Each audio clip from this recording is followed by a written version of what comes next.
Hi friends, எல்லோரும் எப்படி இருக்கீங்க? டுடே என்ன பார்க்க போகிறோம் அப்படின்னா, காலிஃப்ளவர் பக்கோடா எப்படி செய்கிறதுன்ட்டு. அது யார் இது பண்ணுறாங்க அப்படின்னா, பைமோ டீ ஷாப் அப்ளிகேஷன். ஃபஸ்ட் ஒரு காலிஃப்ளவர் எடுத்துக்கணும். நல்லா ஃப்ரெஷ்ஷாக அதை வாஷ் பண்ணிவிட்டு தண்ணியில் போட்டு நல்லா அலசிட்டு மறுபடியும்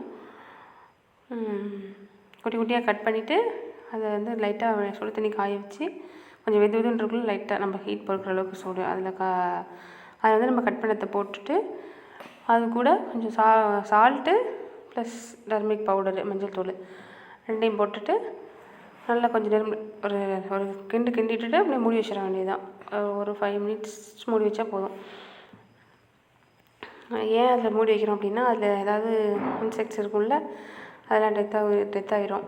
அதுக்காக தான் அந்த வெதுன்னு தண்ணியில் போடுறது. சரியா? பசங்களுக்கு கொடுக்குறதுனா கொஞ்சம் பயமாக இருக்கும்ல, அதனால் போடுறது. பூச்சி இதெல்லாம் இருந்தால் டெத் ஆகிரும். அப்புறம் ஒரு 5 மினிட்ஸ் அதை மூடி வச்சுட்டு அதுக்கப்புறம் ஓப்பன் பண்ணி அது உள்ளே எடுத்துடணும். அதுக்கு முன்னாடி அந்த இது பண்ணுறதுக்குள்ளே பேஸ்ட் எப்படி ரெடி பண்ணுறது அப்படின்னா, மைதா மாவு, கடலை மாவு, மிளகாய்த்தூள், மஞ்சள்தூள், உப்பு, இஞ்சி பூண்டு பேஸ்ட்டு இது எல்லாத்தையும் போட்டு நல்லா மிக்ஸ் பண்ணிக்கணும். மிக்ஸ் பண்ணதுக்கப்புறம் ஒரு பேஸ்ட் மாதிரி ஒன்று ரெடியாக இருக்குது பாருங்கள்.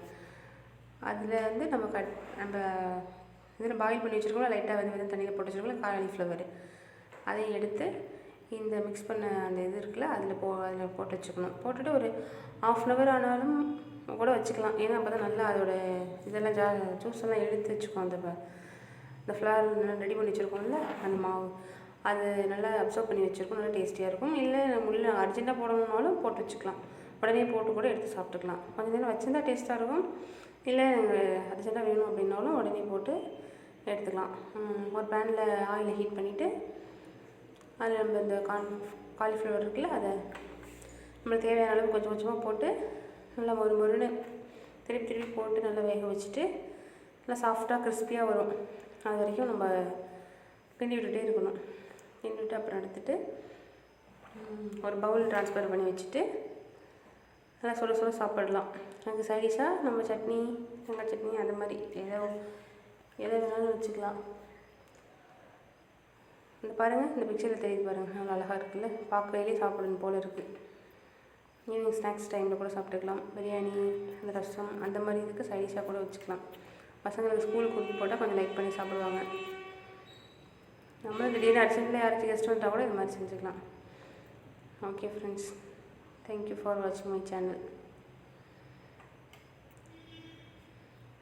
Okay friends, thank you.